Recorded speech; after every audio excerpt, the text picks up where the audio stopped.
you so much, Marco. That was probably the best introduction I've ever gotten in my whole life.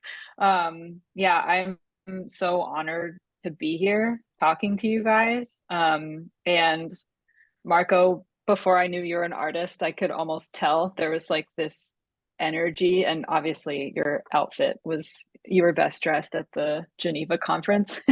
But yeah, I was so taken aback, and I was like, this guy is a big deal. He is an artist for sure. So yeah, when I met you, I was so surprised. It honestly made my whole week.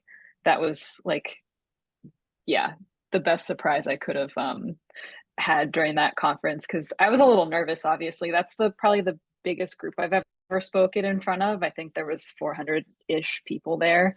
Um, and yeah, I'm going to share with you guys today sort of what I shared at the conference, but I'll give you guys a bit more detail, obviously. Oh, so the screen share was working before, but now it says I need it again.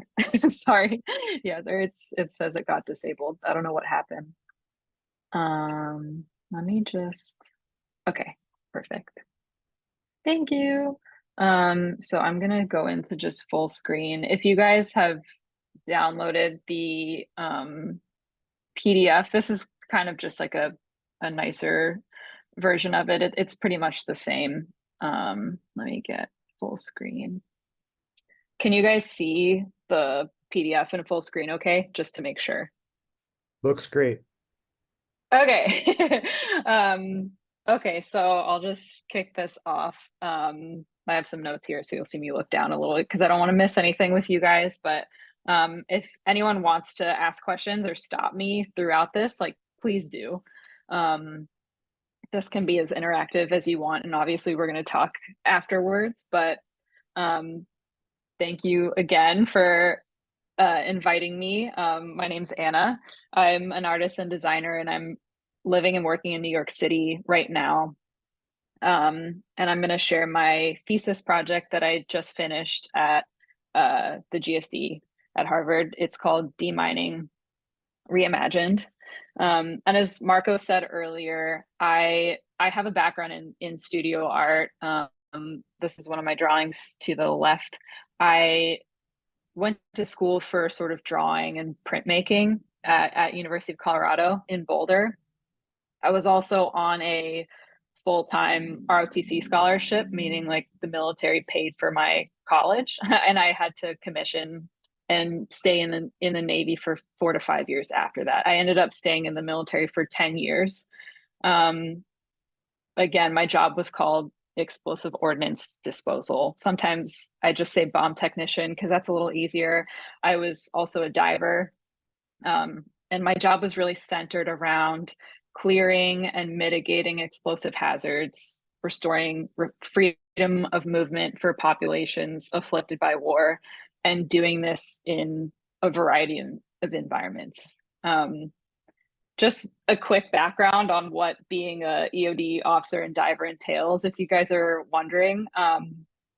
Basically, you're responsible for rendering safe all types of explosive threats. So before you start EOD school, all services go to this: the Army, the Marine Corps, the Navy, the Air Force. We're required to, the Navy enters dive school where you learn how to scuba dive, and then you learn how to do something called Mark 16 diving, which is it's a closed circuit rebreather. You learn how to dive really deep, and kind of the premise is figure out how to find the mines before it finds you. So it's like low magnetic signature stuff.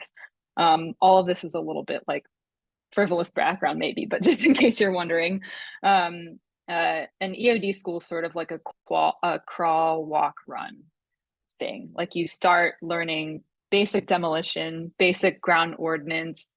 You move on to more complicated types of ordnance dropped from the air. And then we move on to like improvised explosive devices, all the way to chemical, biological, and nuclear warfare.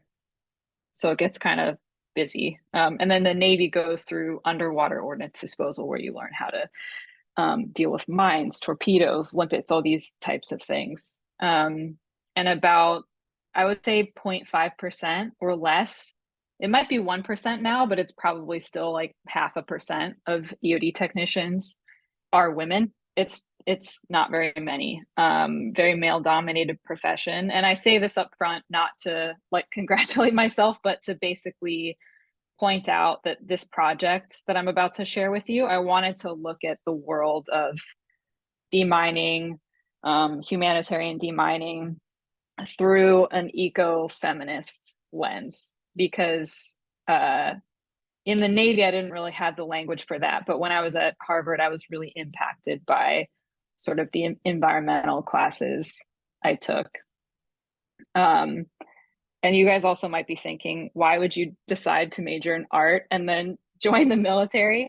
I think I knew I wanted to join the military at a very young age, maybe 3 years old. And I knew I wanted to do something that really helped people. And I really liked this idea of, I felt very empowered by the idea of I could erase violence from the world, from the earth somehow, like in a very tangible way. When I was stationed in Guam, I was literally taking grenades and landmines out of people's yards for the most part, like on a weekly basis. So yeah, I really like the idea of learning how to have the skill set to make spaces safe again. And I saw, before I even joined the Navy, I saw how sort of creativity and artistic intelligence was required to do this sort of job. So I never really felt like I had to choose between the Navy and art and design. I felt like I kind of always used all those skills. Yeah, in my job. But moving on to what inspired this project. During my final tour in the South Pacific, I led the Navy bomb squad. I was in charge of basically 5 guys. It's kind of like being a firefighter. You're just on 24/7 emergency response. So sometimes we would get called at 2 in the morning because construction site had found a bomb or a projectile that was buried. Or, like I said, there'd be someone that found something in their yard and it happened to be a landmine or a grenade or something much bigger. So my team and we conducted these sort of routine emergency ordnance disposal operations all over Guam, all over what's called CNMI, the Commonwealth of the Northern Marianas Islands, which is Saipan, Tinian, and Rota. They're like really small islands, really close to Guam, Palau, and FSM. Those are a little further away, but I flew there a lot and did a lot of diving operations with my team. But on this tour, I started to think about how my team and I we really were risking our lives. I mean, we knew what we were doing. We were very safe, but we still were risking our lives almost daily to just combat this like seemingly infinite amount of unexploded ordnance. Sometimes you might hear me say UXO. That is the acronym for unexploded ordnance. We were risking our lives almost daily to combat this problem. And it just felt like we were never even making a dent in it. And World War II ended like over 76 years ago at this point. Maybe more if my math is off, but it just really started getting to me that I had all these skills, that I was trained as a bomb technician to sort of help make spaces safe again. But I didn't feel like I was ever addressing the trauma in the way that I wanted to. And yeah, just to back up a little bit, I don't know if I said this earlier, but unexploded ordnance or UXO can really mean anything. Like it could be something as small as a bullet or a grenade or a 500-pound bomb. It's really any type of weapon that didn't function as designed. And yeah, these sort of daily, weekly operations my team and I conducted, it just really started to get me thinking, what is the true definition and of reconciliation and repair post-war? I didn't really feel like we were ever getting anywhere. It just felt, like I said, I was just making a tiny dent, barely. In the 2 years that I was in Guam, I didn't really affect the change I wanted to. So that's ultimately why I decided to go to design school, because I wanted to sort of use my skills as an artist and kind of apply design thinking and creative thinking to start affecting the demining problem and think through what are like new ways I can approach healing work, that I couldn't as a bomb technician. So I've spent a long time on this slide, but sort of the introduction of my project, the initial questions were, when does war truly end? Like, how do we begin conscious healing in its wake? And what I was doing in Guam felt like healing, like taking ordnance out of someone's yard was a tiny, tiny first step, but it wasn't addressing the deep rooted trauma that was, in the land, in the culture. Um, so that's why I really wanted to start thinking through these more complex, I guess, questions. Um, and I wanted to think about this through, like I said, an eco-feminist lens. So I created this story about the fish and the butterfly, thinking through what it felt like to live in Guam in a place littered with explosive remnants of war, sort of what that did to me, how I interacted with space and the land and the built environment was forever changed. I'll never like unsee the stuff I saw there. It just changes the way you interact with the earth, after you've lived in a place that still feels like there's a lot of violence there, and that's just a post-war space. There's the work that I'm thinking through in Ukraine, which I'll talk about later. It's totally different when it's an active conflict environment. Um, this is a quick picture of there the place that I traveled to the most when I was the bomb squad OIC in Guam was called Saipan. It's part of CNMI. There's basically a little it used to be a sniper cave, like a Japanese sniper cave. Um, yeah, before the Battle of Saipan in World War II. Um, it's it's now what the firefighters on Saipan use to store different types of, like, these are bombs and projectiles and mortars, and it looks sketchy, but it's not. None of these are fused, so it just means that all of these have high explosive in them, but there's no fuse attached to them, so they're dangerous, but not too dangerous.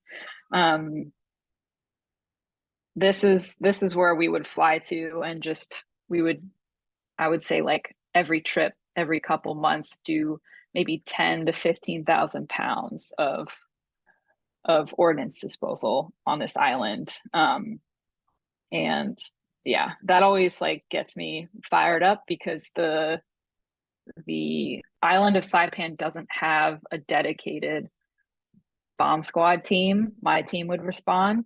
So sometimes the firefighters and the police would have to respond to incidents there, which that would never happen in the US. In the United States, I mean, I guess it could happen, but police and firefighters in the United States are not supposed to touch ordnance, because they haven't been through the safety training. It takes a long time to train as a bomb technician. So it's like just really unfair that they had to do that. So that's one change I was never able to affect when I was in the military, was to get that problem solved.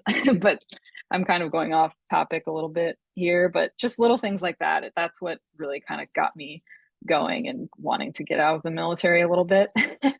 um, but yeah, I chose to focus on two types of munitions in the context of the global UXO problem for this project, because there's just too many types of um, weapons out there to focus on all of them. So I chose the landmine and the cluster munition. The landmine, that's the photo on the left with the fish above it. The cluster munition, sometimes they're called submunitions. They're also sometimes called anti-personnel mines, but it's this thing on the right that's called a PFM-1. It's nicknamed the butterfly mine, so that's why I chose to talk about create a story around the butterfly. But I wanted to think through sort of weapons through a decentered human lens and think about environmental impact. And my main thought was, is it possible to live in a world without landmines? This kind of question came from talking to Christoph Woditsko a lot. He's the reason why I went to the GSD. I wanted to study with him, and I was lucky to take one of his last classes, actually the last class he taught. And then the second question I wanted to ask as a sort of design research question is how might we approach demining work with a fierce sense of accountability and humility, because that was something I kind of felt was missing when I was on active duty in the Navy. I never really saw the US approaching demining work with this sense of accountability and humility. We were affecting change, but like I said, there wasn't ever this root cause sort of, we couldn't really affect reconciliation or healing or any of these things that I started thinking through. But the fish and the butterfly, again, are sort of the non-human actors of the story. They're just the access points I chose. This map is a tiny bit complicated, but the vantage point of the fish and the butterfly sort of, for me, provided a powerful lens through which to consider what is the status of the global UXO problem. And I was really inspired by Donna Haraway. You guys have probably heard of her. Her work in Situated Knowledges, how she talks about this view from nowhere, or representing while escaping representation. So that's kind of this representing while escaping representation is how I felt it's how I feel the US is kind of doing ordnance disposal work in some areas of the world, maybe not all, but and I was also really inspired by a few Indigenous scholars. One of them, her name's Zoe Todd. She talks about how fish are not specimens, but are in fact political citizens with whom we share territory and owe responsibilities. And she asks, how are more than human worlds implicated in our human political and ideological entanglements? So this map, which I called the Demining Archive map, I wanted to show how the real fish and the real butterfly, but also the idea of the fish and the butterfly, are part of this violent and entangled reality that is sort of post-war spaces. So just to give you guys a quick overview, I tried to do it in, oh, it says my internet connection is unstable. If I cut out at any point, just tell me so I can maybe repeat something. But okay, so the left side of my timeline represents this. I went on a landmine call in Guam with my team, and that's kind of what inspired the fish part of this story. And it got me thinking about blast fishing in the South Pacific, which I'll discuss in a second. The Global Mine Ban Treaty, which I'll also discuss in a bit, but it's basically the call for a total ban on anti-personnel landmines. A lot of countries have signed it. A lot of countries haven't. The US hasn't signed it. and I move into talking about the PFM1 when it was invented. It's this sort of middle bottom right cluster munition. And another big part of my project is UXO reporting procedures. And I just took one particular report that I found called War Legacy Issues in Southeast Asia. It's basically a status report for Vietnam, Laos, and Cambodia after the Vietnam War. So I sort of looked at that document, the structure of it, and the way it's written is sort of what inspired me to ask that earlier question: how can we approach demining work with a sense of accountability and humility? Because I saw that that was kind of missing in that report. And then lastly, I also talk about the current US DoD policy on landmines. It's changed a little bit in the last couple of years, and there's some nuances in it that I personally think are important. So let me go to the next slide. Okay.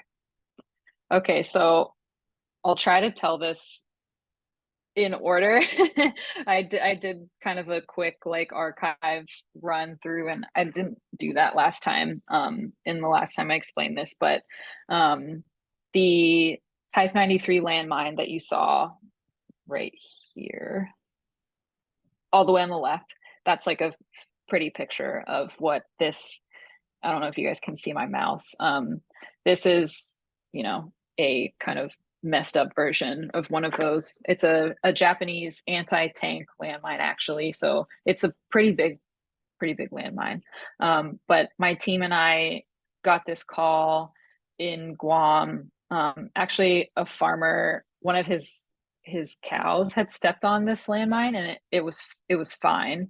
And we were so surprised that nothing happened to um, his cow, because it stepped right on it and made a huge dent. And the actual, you can kind of see this middle, like it looks like a button that's like the pressure plate part of it. It definitely still had some primer explosive in it, but I don't know if you guys can see in this photo, it's not the best resolution, but there's a C-shaped cut in the center of this landmine, and that's where someone salvaged the main charge explosive. And we were guessing, but it's really likely that someone used it to make a fish bomb.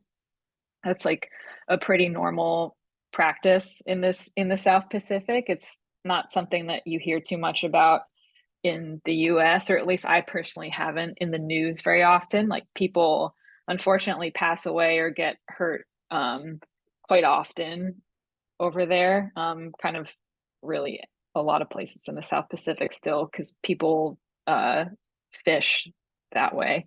And it got me thinking about I don't know if you guys have heard of the book Mushroom at the End of the World by Anna Singh, but this idea of salvage accumulation, or taking advantage of value produced without capitalist control. I thought this was a really interesting sort of real world example of that. Um, just, yeah, like how this act of salvaging something like a landmine that didn't necessarily have this third and fourth order effect of making a fish bomb and then hurting fish, killing coral, all these things. But there's these like destructive things that happen when landmines are released into the world. They're uncontrollable and kind of feral and take on a life of their own. So, and these pictures to the right are a torpedo raising operation my team and I did in Palau. So it's not 100% related necessarily, but yeah, I sort of was really affected by this call that I went on with my team to recover this landmine, and it just got me thinking, like, yeah, just how out of control this problem is, and probably added to me feeling like I'm not really affecting the change that I want to ever. um, but moving on, sort of, I thought a little bit about blast fishing in the South Pacific, and I didn't dive too deeply into it, but it kind of began around the 19th century, um, really threatening the coral population, and obviously like the entire marine ecosystem, because coral reefs are sort of the most like one of the most biodiverse sort of forms of life, and it serves as shelter, and people rely on coral reefs for food. And yeah, I thought a little bit about this of blast fish, and there's different scales of blast fishing. At least in the South Pacific where I was, it wasn't too crazy. Like usually like a fisherman or a small group of fishermen might do it, but in other countries it can be almost at like a militaristic scale, where people use dynamite and have multiple boats and time when they're volleying, dropping explosives in the water. They change sometimes how deep they drop it, just to, yeah, you can affect quite a bit of damage really quickly. And I wasn't trying to talk about this in a critical way. A lot of the time, like this is how people provide for their family, like monetarily or just for food. And it's a problem. And a lot of people have kind of caught on to how to throw like decoy detonations to fake blast fishing in one area and conduct it in others. Like it's a tough problem for like marine law enforcement to get at. So it's kind of a like a tough one, especially kind of in Palau and FSM where I would go sometimes. It still happens a lot there. And this right here is a little bit about sort of like coral damage. In This one is in the Philippines, where I kind of read this study that it takes almost a year for 6 millimeters of coral to regrow, which is obviously forever. And there's some different methods that sort of like marine scientists are coming up with, like this photo to the right. Um, this group has kind of fabricated a type of net that allows the coral to regrow their substrate layer, because that's what takes the longest time to recover after blast fishing. So this is definitely helping, but it takes so long for for cor- for coral to recover. So I just thought a lot about, this is just not a narrative you see in the humanitarian demining space. We never think about how it's affecting our oceans, and marine life and food systems and all these things. I just noticed when I was in, again, I keep talking about Guam, but it felt like the narrative was really just old. Like we're not zoomed out enough. Maybe people don't care enough, or at least the military never spoke about sort of the marine damage necessarily. But even in like and the NGO space, I haven't seen environmental impact addressed as robustly as I would hope. um, Okay, and then moving on, I kind of thought through policies in the demining space, which is the tiniest bit boring, but super important still. um, President Biden recently updated the regulation, and the US is only supposed to employ what we call smart mines, meaning landmines that have self destruct features, which doesn't really say anything specific. You could have a self destruct feature where you place a mine in the ground, for example, and program it to explode within an hour or 40 hours or 80 hours or more. So it can be a really long time before something goes off.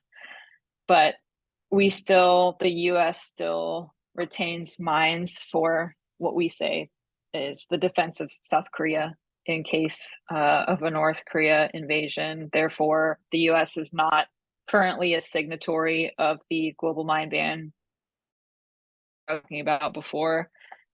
Other countries that haven't signed it are like Russia, China, Myanmar.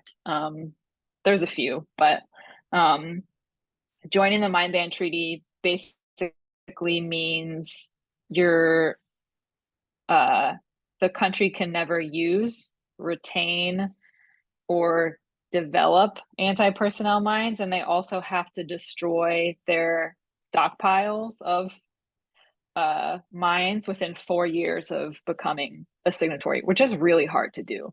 Some of the signatories, some of the countries that haven't signed the mine ban treaty cite the fact that it's super unrealistic to destroy like millions and millions of mines within 4 years, and it's true. So that's an interesting piece of this, but yeah, actually no. You have to clear stockpiles within 4 years and then clear all mined areas in their territory within 10 years of signing, which that's also an unrealistic thing to do. But sort of thinking through again that landmine call that really affected me in Guam, the Type 93 anti-tank mine that had the C-shaped cut out of the middle that was used to make a fish bomb, that really got me thinking that like smart mine or not, that once released into the world, landmines take on a life of their own, like I said earlier, and they're often repurposed to cause further damage and destruction, as seen with the practice of blast fishing, or they can be made into improvised explosive devices later.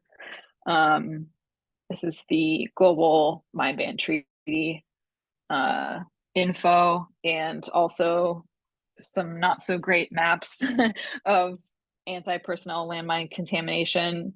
The 2023 landmine contamination maps by the Landmine Monitor haven't been put out yet, but that site is actually a pretty good source for global UXO contamination. But there is color on these maps. I just made them black and white for my presentation, but even with color, like when I was researching this sort of idea, it was funny to me that even as sort of someone that was a bomb technician for 10 years, like I felt kind of like I knew a little bit about the problem, obviously, which might sound silly to say, but it takes like 20 years of doing this job of being a bomb technician to feel kind of confident. So 10 years doesn't really feel like much at all. Honestly, I didn't feel like I really scratched the surface. Like in a dream world, I could have stayed in Guam for 5 to 10 years, and even then I still would have felt like I have so much more to like get good at and get better at. But back to what I was saying earlier, these maps, again, made them black and white for this book, but if you go on the Landmine Monitor website, you'll just see that a lot of these countries are like red or a lighter shade of red, or just to indicate how contaminated they are. But this is another thing that sort of inspired the project, that we need to, I personally think we need to have a lot more visual access points to understand just how much ordnance remains post-war in different areas of the world, because just seeing like a red country on a map just like doesn't do anything for me. And as someone that grew up in the US and moved to Guam, so I grew up feeling safe in my environment and feeling like lucky to get to like walk to school or play on a soccer field or literally do anything without worrying that there might be something buried in the ground that could kill me or blow my leg off, for example. Um, like growing up like that, and then moving to Guam, and then realizing everyone there knows what UXO means. Everyone knows um, what like Japanese and American ordinance looks like for the most part, and kind of what that does to you growing up.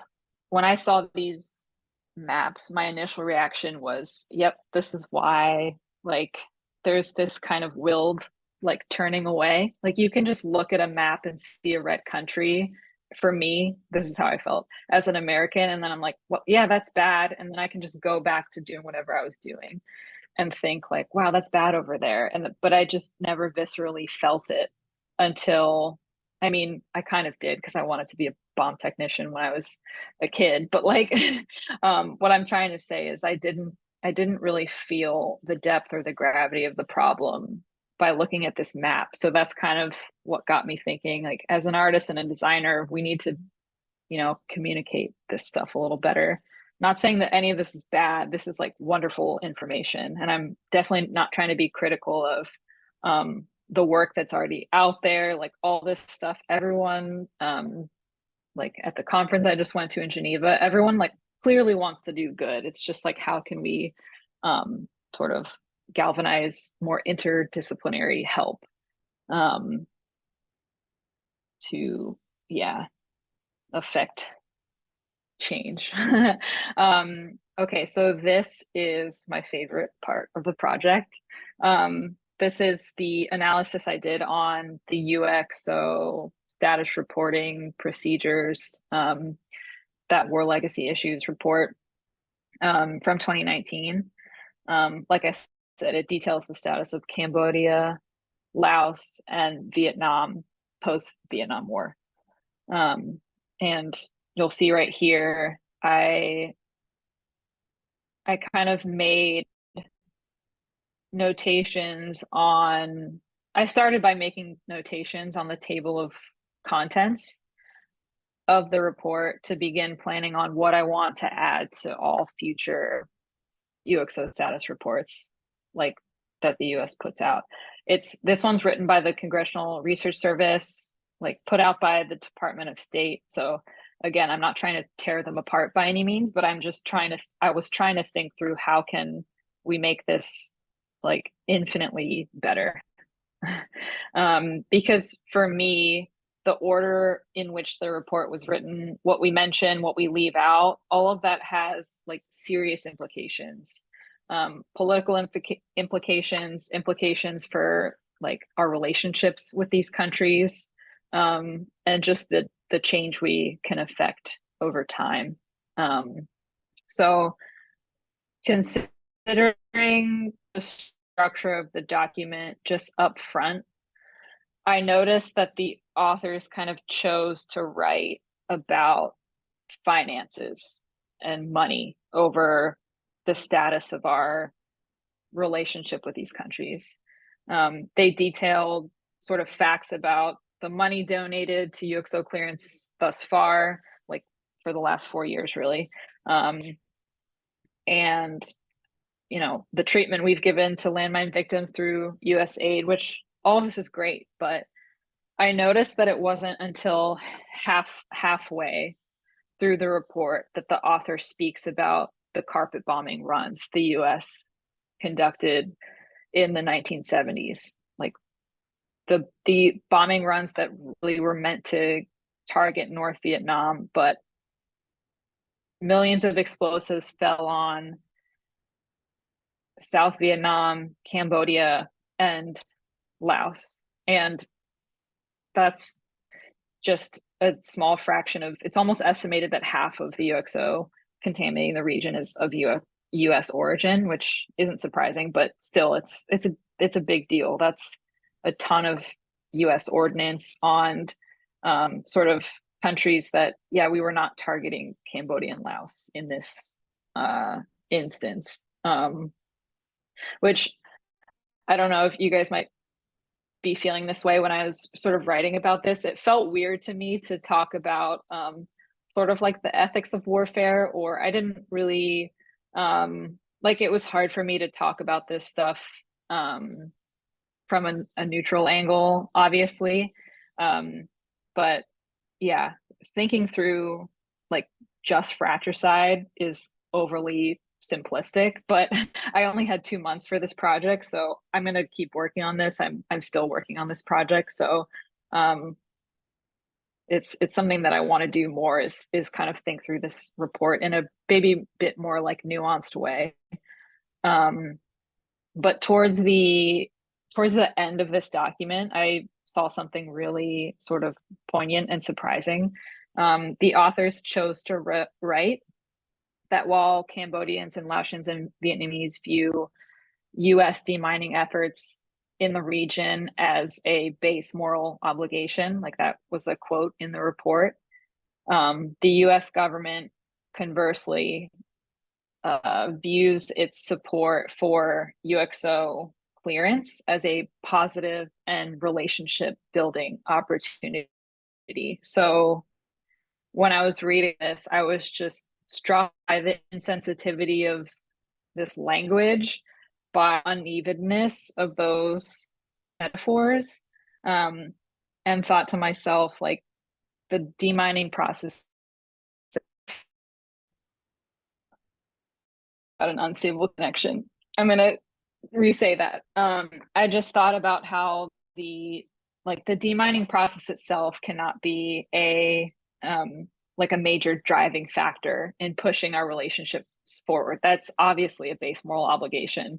So I thought, like, yeah, obviously the Cambodians, Laotians, Vietnamese, whoever they spoke to for this report, which I also never found, which was interesting, how they got that quote, but it it can't be the thing that drives the relationship forward. So I wanted to know, how can the US speak credibly and honestly about demining efforts in other countries if we don't reveal our own complicity, um, based on the order of our reports, but also just, yeah, how can we like write a metaphor like that and not notice it? So that's kind of that moment in the report sort of represents what I think is sort of wrong with current the current US post-war paradigm model.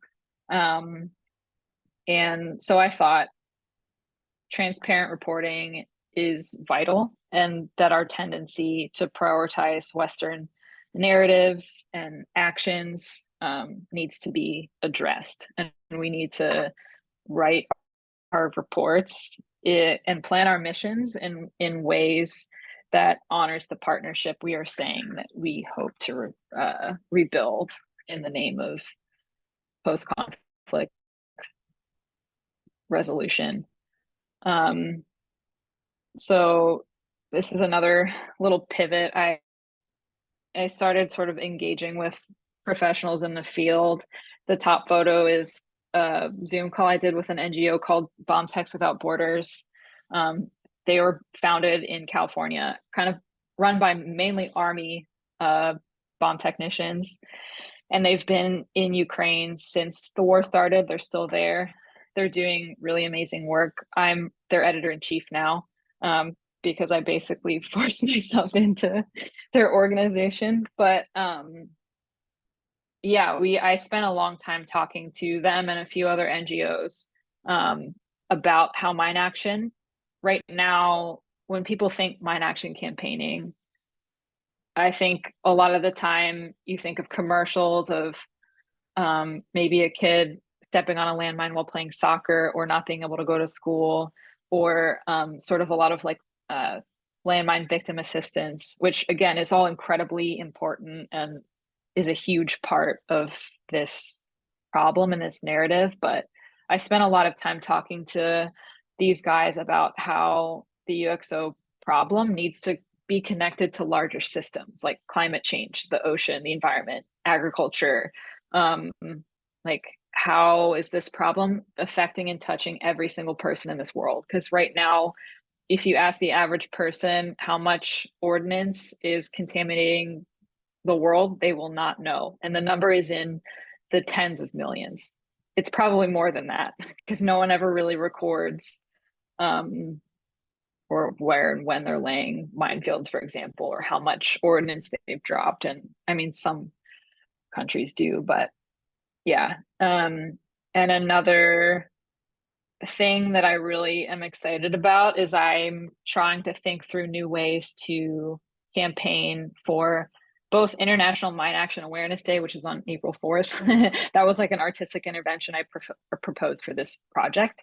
But one that I'm really tangibly working on right now is me and my friend Alex from the design school at Harvard. He's like an art curator and amazing. And the Ukrainian Environmental Humanities Group. We're doing a closed call, basically poster design. We didn't want to call it a contest because we felt that was like not sensitive considering the war is ongoing in Ukraine, but it's a closed call, sort of like artist event where I think we're going to get maybe 10 to 20 artists, and there's going to be, I think, an art exhibition in March or April of next year at the Davis Center in Harvard. But we're going to basically have 10 or more, maybe 10, I think max, types of ordnance that we want to highlight. And we're gonna, we haven't decided yet, but I think we're gonna do the poster sort of call by Oblast. So we're thinking through like plains and not plains, like steppes and fields and sort of like waterways and different like environments in Ukraine, and how what types of munitions are showing up there. What is that sort of like the biggest hazards in those areas now? Um, or we're going to break it down by these are the top 10 like things that we want to do mine action campaigns about, whether it's by feature. So we might do cluster munitions, landmines, sort of like beach mines. There's just like a lot of ways to sort of write a poster call. And maybe you guys have thoughts on this, but we want to have, I didn't really say this super well in this slide, but the I think this is unmasked, or no, this one is not really easy to see. United Nations poster for International Mine Action Awareness Day. It says on April 4th, lend your leg. I don't know if you guys can see it, but there it's just like a black sort of kind of cartoon figure of someone missing a leg. And I really don't love this poster because it just, again, makes, when I saw this, I felt immediately like the sentiment of lend your leg is just think about not having a leg or lending your leg, whatever that means, for one day on April 4th for a little bit, and then go back to your regular life. And I know I'm being critical right now. Whoever designed this is not trying to be that insensitive, but I just felt like there's a better way that we can again get artists and designers to think through this problem through color and text and very like specific environments, specific types of ordnance, like very actionable stuff, but also some sort of yeah, like emotive feelings of what would it be like to read a mine action campaign made by Ukrainian artists that maybe have been drafted or they've all been affected by the war as it's ongoing. But I just want to think through how can we reinvent mine action campaigning to make it very effective, because right now it doesn't always do that. And I'm almost done. The last part of my project, I haven't dedicated a lot of time to talking about the butterfly yet. But that portion of this project was a bit more of a performance piece. I made a video that I can show you guys a few seconds of, but talking through it is just as easy. I I wanted to talk about the butterfly mine that's being dropped in Ukraine right now. They were kind of first used in the Soviet-Afghan War in the late 70s and 80s, and they're just a really, really nasty type of cluster munition. They're kind of basically like a little plastic bag.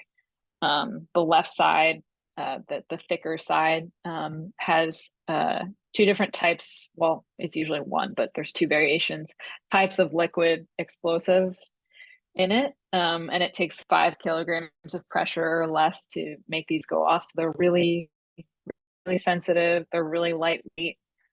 Um, they're nicknamed the butterfly mine. In Ukraine, they're called the petal mine, usually. In Afghanistan, they're called the green parrot because a lot of them were green back then. Now there's like all different types of variations and colors. And there's also a self-destruct version of this, meaning it just goes off usually between 1 and 40 hours. Um, but they're just a really terrible weapon, and they're banned by the Human Rights Watch because they basically cause indiscriminate harm. I mean, every type of ordinance causes indiscriminate harm, but these are really, really hard to get rid of and detect because there's almost no metal in them. So they're not, you can't pick them up with, like, they're not registered on a metal detector. So it takes pretty sophisticated technology to detect them. I don't know why this photo got really messed up when I made this into a PDF. I'm so sorry. But this is an example that, I mean, this photo on the right, it's not hugely important. If you kind of look at these two small photos, my friends here at the NGO called the Demining Research Community, they're based in New York also. They're creating drone technology to basically remote sense different types of small munitions from, I think, 10 to 15 feet in the air is kind of where they're at. But most often, these types of these PFM1 butterfly mines, you have to detect them either mid morning or like early evening, because that's when they've absorbed the most heat, kind of like a little bit after dawn and before dusk, I guess. So that's kind of how they're made. But I or found. Um, I the art sort of like project part of this. I 3D printed a PFM1, and I wanted to think through what the explosive impact would be of if I placed a single one of these in the middle of Harvard Yard. What would be sort of the area of destruction? So I made a sort of short film titled Hazardous Fragmentation Distances, and wanted to think through what it feels like to live with or without the persistent threat of UXO. So I placed one of these little, they're about this big, they're like the size of an iPhone, at the edge of Harvard Yard, and ran the calculations for what the blast overpressure and fragmentation distances would be if a single one of these went off. And you can't really see what the max fragmentation distance of one of these is because it just goes off the map. But the first 3 rings are what bomb technicians use to cordon off areas if a threat is present. Like anything beyond the red circle, that's where bomb technicians and police and fire would hold a cordon. And then the yellow circle, it's 1,400 feet. That's the maximum distance a piece of frag could fly if one of these went off. Probably wouldn't go that far because there's lots of like buildings and trees and stuff, but it's still a huge impact. And like I said earlier, the global UXO contamination estimate is unknown. But most professionals in the demining space think it's in the tens of millions.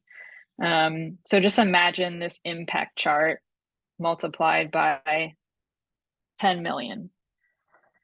And that refers to all types of ordnance. So like something as small as a butterfly mine or as as massive as a 500-pound bomb or more. Just multiply that by, yeah, tens of millions. And now you guys can start to grasp that this is the problem that we will have for the rest of our lives, so long as there's war. And that this problem demands the attention of artists and designers and really anyone hoping to serve the public domain, because everyone deserves to walk the earth safely. So, yeah, in conclusion, although like the military still, I believe we are conducting like successful UXO operations, there's tons of room for improvement. I think that we need to redefine our definition of success, because what we're doing right now just isn't enough. And we need to begin assembling professionals from other fields, artists, designers, computer programmers, psychologists, etc., to begin redefining what tangible post-war healing might look like. Thank you guys. That's the end. I can stop sharing or leave this one of these up. Whatever is easier. Thank you. Thank you so much. I know that this has, it's a very, very particular topic for our community, but also really an amazing one, because so here we go. Here's my first question, and I'm sure there will be others from my colleagues and our colleagues, students, and so on.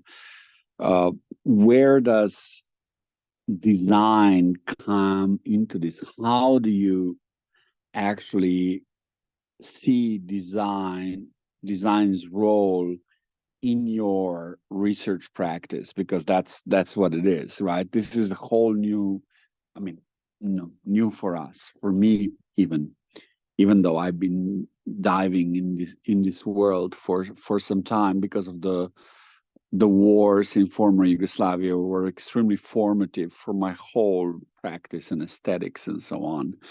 And I've witnessed firsthand the destruction of the environment in the Adriatic through explosive fishing, which was there was direct correlation with the conflict in former Yugoslavia, and this indiscriminate fishing with explosive devices, which destroyed whole environments, even in national parks and so on. And so I just want to, if you could talk a little bit about the role of design and how do you see it, since you went through the motions of going to the design school, and how do you see your practice evolving from here on in the future? Yeah, thanks for the question.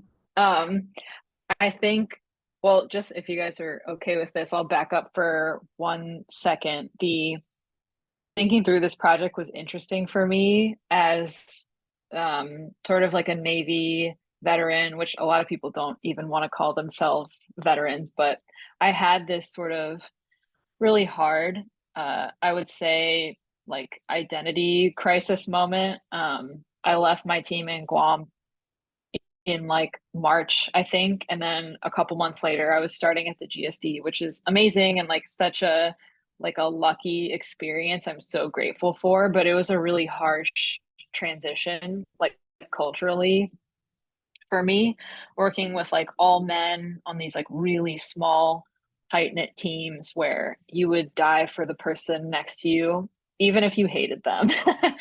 So, and like I went to work prepared to, like, if something went wrong, like someone could die every day. And then coming to the GSD and feeling like, oh my God, like, oh, I could do anything. Like I have these art skills and now I'm studying to become a designer. I don't even know what design means yet, but I'm excited.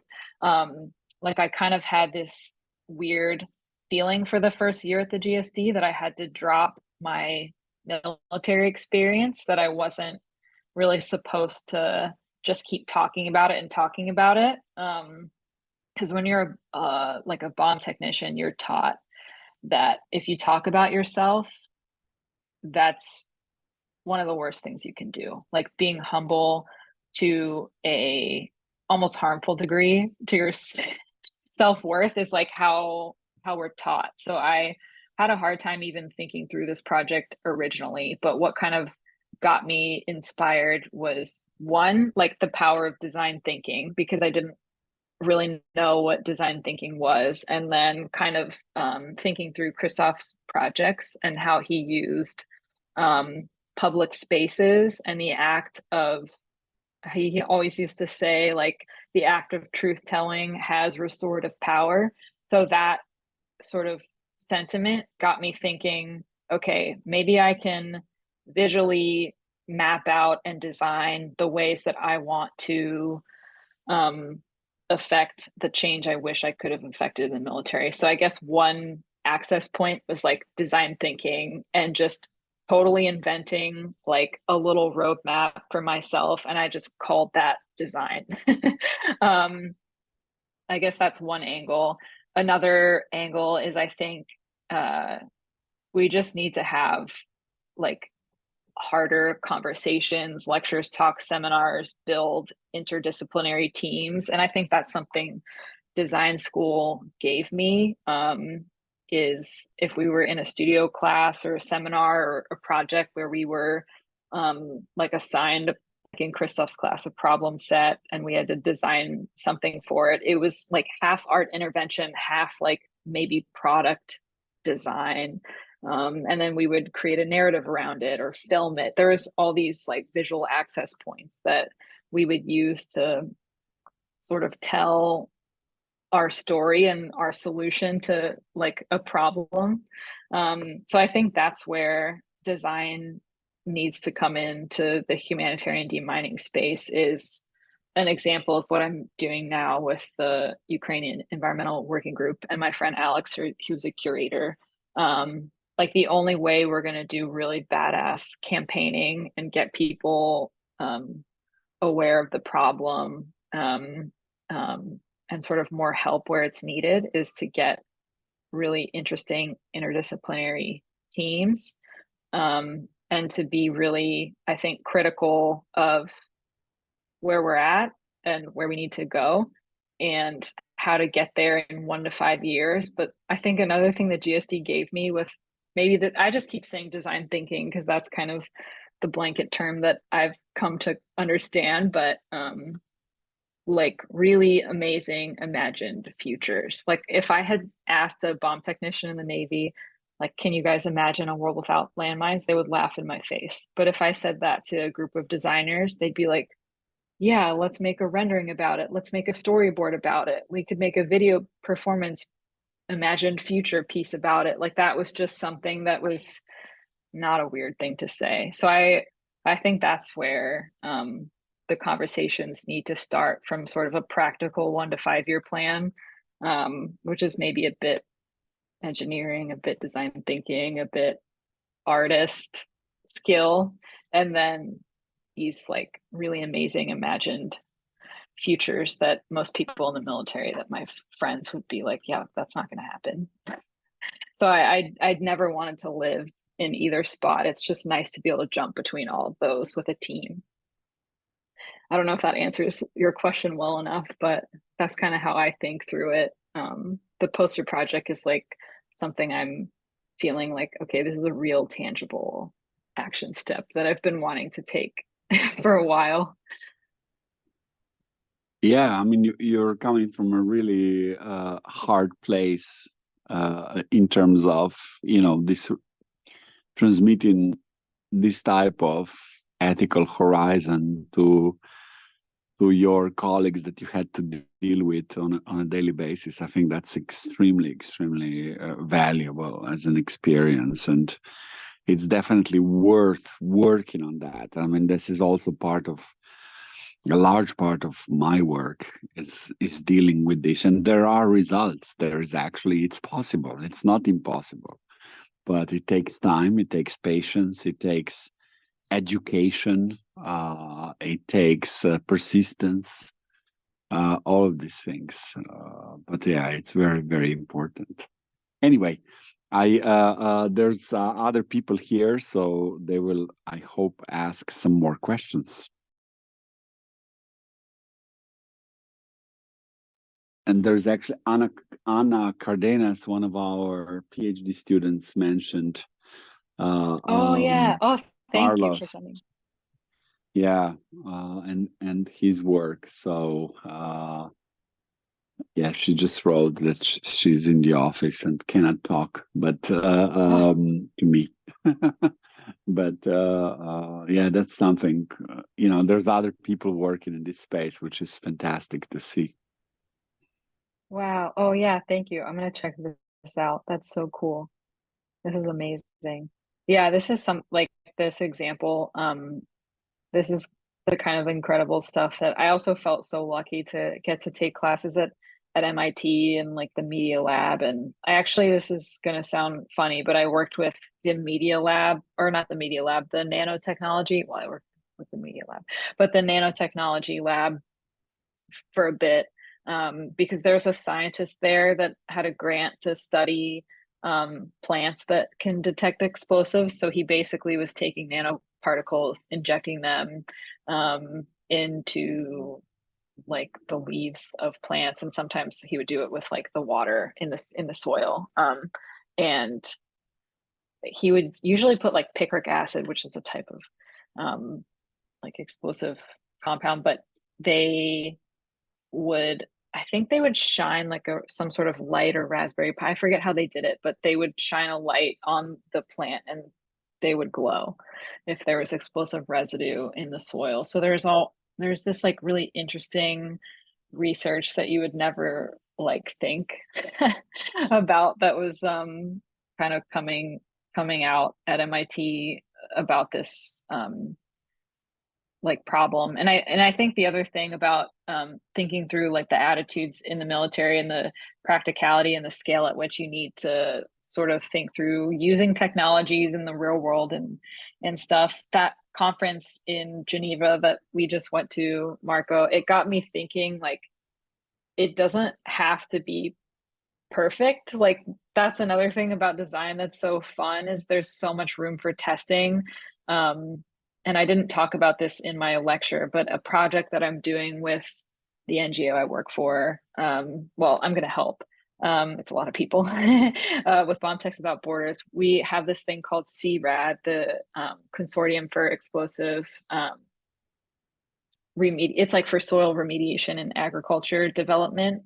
Um, we're trying to find ways to help make like soil remediation a part of land release. When you turn over land to somebody, like let's say a farmer's field was heavily mined, when you go in and dispose of the ordnance, usually like the layer of topsoil just gets destroyed. Like the whole field gets destroyed, and there's craters and explosive residue from whatever you use to dispose of the ordnance items, and then whatever was in the ordnance items, it's tons of different chemicals and metal, and it's just like very toxic and bad, obviously. So we're trying to think through ways, how can we dispose of ordnance, and then right then and there also do something that remediates the soil and like makes that top layer good to go, so you can just start using the field again. And that's something that's not like, no one's really figured that out yet, and it's going to take a couple of years, but we're doing like a project with a university in, I forget what the name of it is now. I should remember that, but I'm a little I don't know why I can't remember it right now, but we're basically just going to test new ways to kind of think through and affect that problem. And I think me as like the art design person on any of these teams is, I'm always thinking through like, how can we visually represent this problem to scale?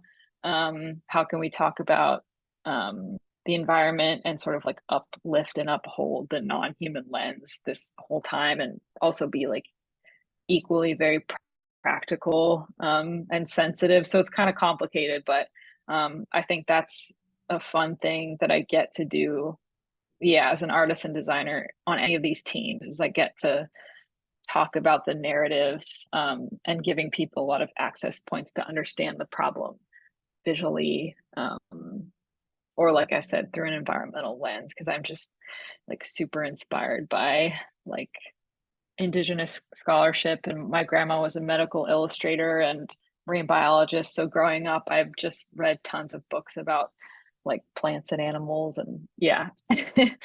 um, there's another question I just saw in the chat.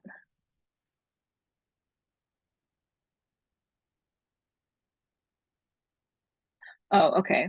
If I've looked at initiatives around peace and reconciliation, for example, in Colombia, that engage, for example, with demining as a national initiative, but I'm sure they work together with the US and international support. Yeah, I'll look at this link later for sure, and I can like email you about this too. But part of my portfolio, I guess, when I was applying to the GSD, is I thought through a lot of these sort of peace and reconciliation initiatives in other countries.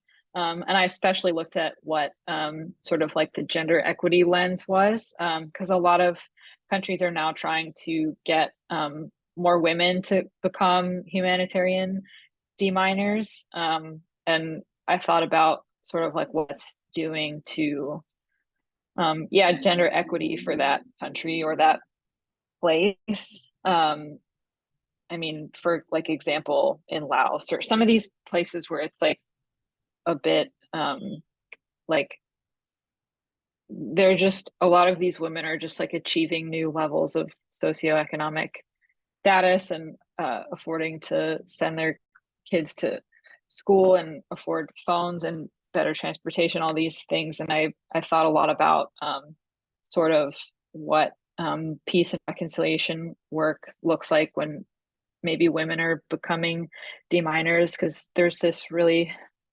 amazing uh, scholar that talks about, I can send you guys her website. Uh, she talks about how like sewing machines and sort of a lot of peacekeeping like NGO stuff where it's like a relief program, for example. Sometimes they're teaching skills that are a bit like reinforcing the patriarchal loop and ironically keeping women stuck in these positions like traditional wartime or peacetime positions for women is like sewing and making parts for, I don't know, airplanes, for example, in World War II in the US. That was a thing. But yeah, like what does it look like to, I guess, do the opposite of that? So yeah, that's a part that I find really interesting, but I probably need to look a bit more into the peace and reconciliation initiatives that you sent, because it's yeah, like not every country for sure is doing that, and I'll look at what that website for Colombia is, because that's really cool. So thanks for sending that website and reference.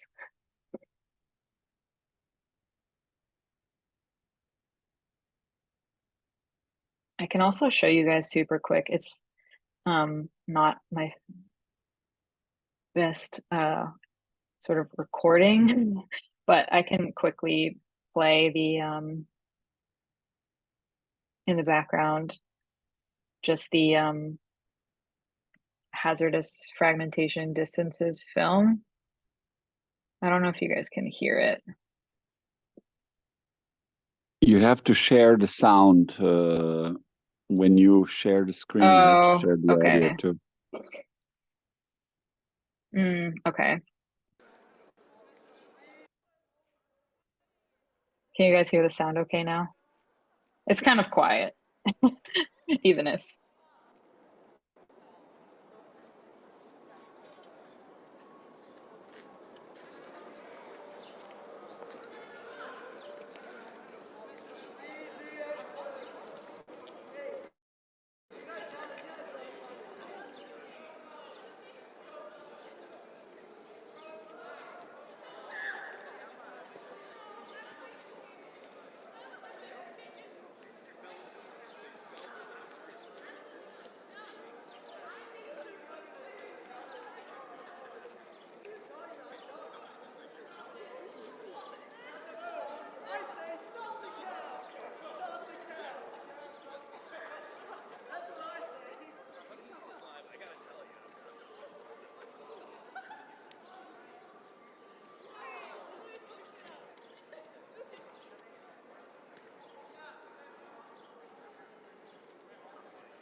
Okay. So, like that video was a bit more of a gesture to have in the background when I was doing my sort of like final presentation at the GSD. But in a perfect world, I would have wanted to have a drone um, and sort of measure out the distance for explosive impact kind of from a bird's eye view. It's just I wasn't able to get permission in time to do that in Harvard Yard. But this is a like slightly better map of what the structural integrity detonation would be, the accidental detonation, the sort of it's called K factors in the military, I guess. But this big yellow circle, that's the impact of max fragmentation distance impact for a single PFM one. So the center star, like I said, that's kind of like the middle of Harvard Yard, and then it goes all the way almost to the Charles River. And yeah, it's like a little less than a mile, which is just crazy. So I just thought through how trying to explain to somebody what the scale of contamination is right now. It's like trying to explain space to somebody. Like it's just so hard to visually draw or map out what, the current contamination status is. That's why it's just like not done.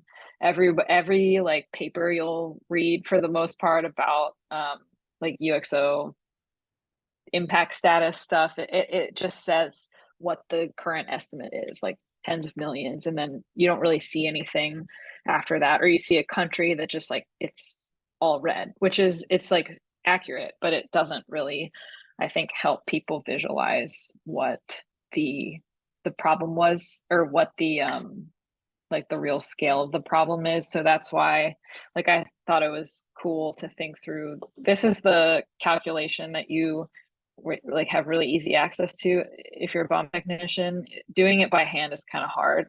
So I was like lucky enough to have one of my friends that's still in the military do this for me, but like it's just something that I think everyone should be doing anytime we talk about types of ordinance or do any sort of report. I think we should like give people some sort of like visual buy-in so they get it a little bit better. So yeah, that's kind of like, I guess, a final gesture that I need to work on quite a bit more when I'm doing stuff with Bomb Techs Without Borders.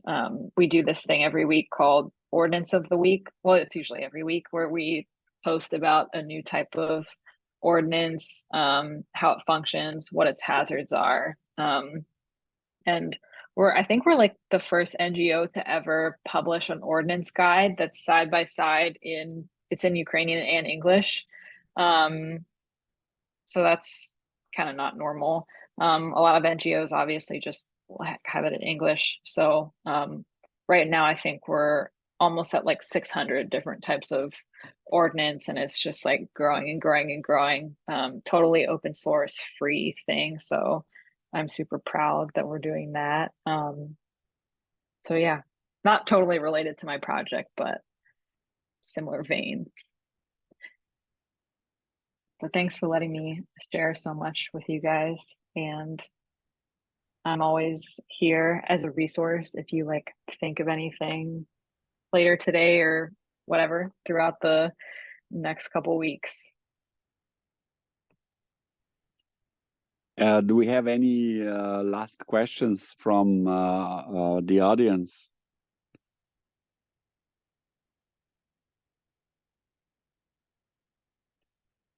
Come on.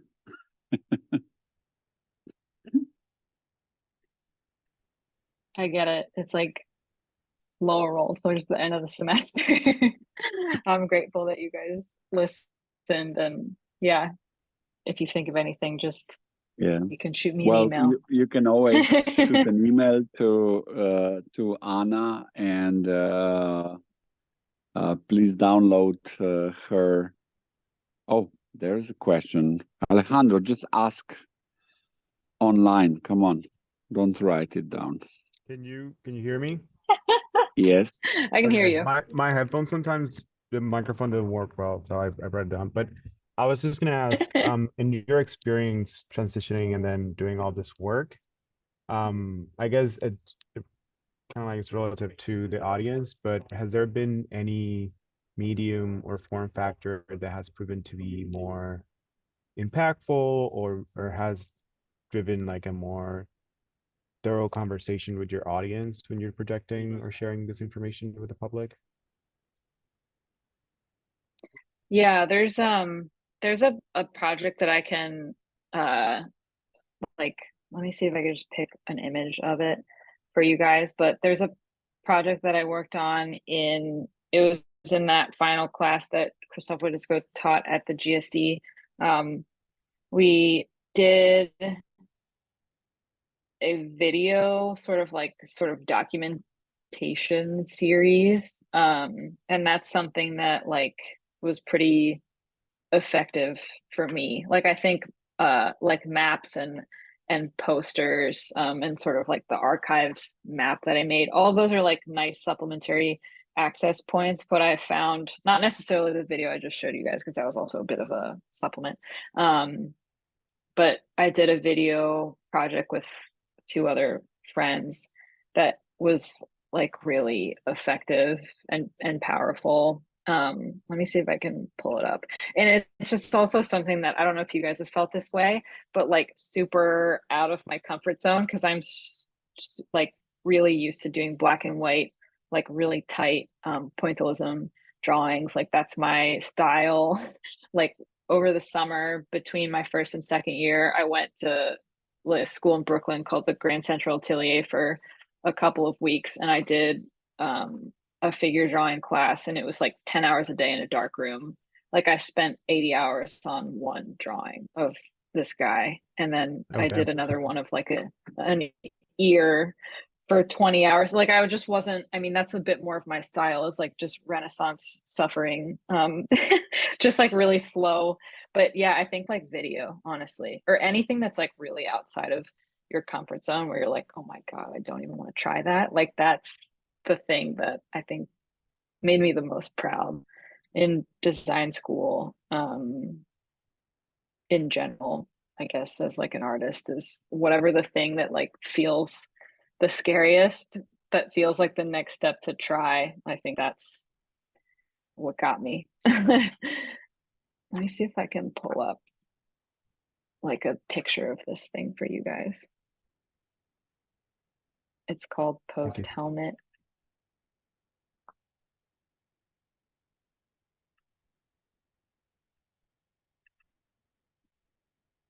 There's a video that I can send you guys to, but I basically took my old Kevlar, it's like a ballistic helmet from the military, and my friends Marie Gracia and Trent, we made this thing called the Post Helmet where we attached two mirrors where the night vision goggles are supposed to be and two Bluetooth speakers where the hearing protection on one of these helmets is supposed to be. And we designed it for, I was thinking through all my friends that have like really bad post-traumatic stress disorder, or TBIs, or any like, you know, intense mental health problem. And we did a series of interviews. I think we interviewed 5 people. But the helmet was meant to sort of help them move through public space. Well, that's what we thought at first. But it ended up being this interesting sort of like art object, I suppose, where we would sit down and just have a conversation with the person and film them. This is my friend Nick. He's in the army and he's definitely been through quite a bit. But we sort of started noticing when we filmed this, like this project, the mirrors helped the participants kind of like drop into their subconscious very quickly. And the speakers on sort of their ears, that we let them pick any sort of like soothing music or sound. So a lot of people picked like crickets or rain or like the ocean to sort of like soothe them while we were asking them tough questions about transitioning maybe from the military, or tough times they've been through in the military, or and a few people like really broke down and started crying. It was like a very intense project, but like my friends Trent and Marie Grassi and I, we learned a lot about how to facilitate sort of like interview questions and conversations to not shake people out of kind of dropping in even further, because we did it a few times on accident. So we learned like some valuable lessons there, I guess. And we built our questionnaire around psychedelic therapy studies for PTSD, because I was also interested in psychedelic therapy when I was at school. And I think we also used like a palliative care thing, because I took a lot of stuff at the divinity school when I was there too. So yeah, I could send you guys this video if any of you are interested. But like I thought like building something and then having a video was a really empowering experience. And I guess what helped me make a video for my final project, which I'm not like, I wish I could have done it so much better with more time, but I think, yeah, it gave me confidence. So I don't know if that answers your question, but Yeah, um thank you so much for sharing. That seemed like a very cool and impactful project, and I was definitely something different from what I was expecting. So I think it's pretty cool. well, thanks for the question.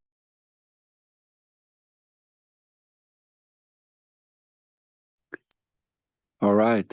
Well, if we don't have any immediate questions, you can find Anna online, and I really would like to thank you again for sharing your incredible and impactful work with us and our community. And I'm sure that a lot will come out of this. I already, of course, even after Geneva, I started thinking about a lot of different directions where we could take this. But I think that it's an amazing area where art, design, and art thinking and design thinking have a lot to contribute, and it's very important that we do so.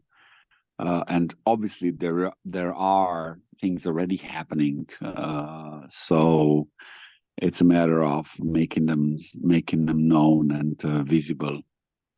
Which is one of the roles that we have in this world. All right.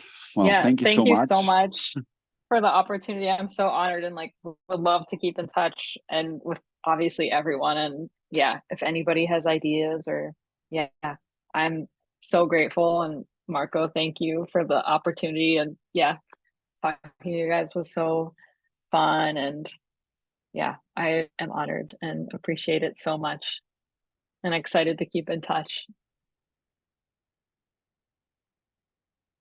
Yes, thank you. And take care. Bye. You too. Bye. Bye.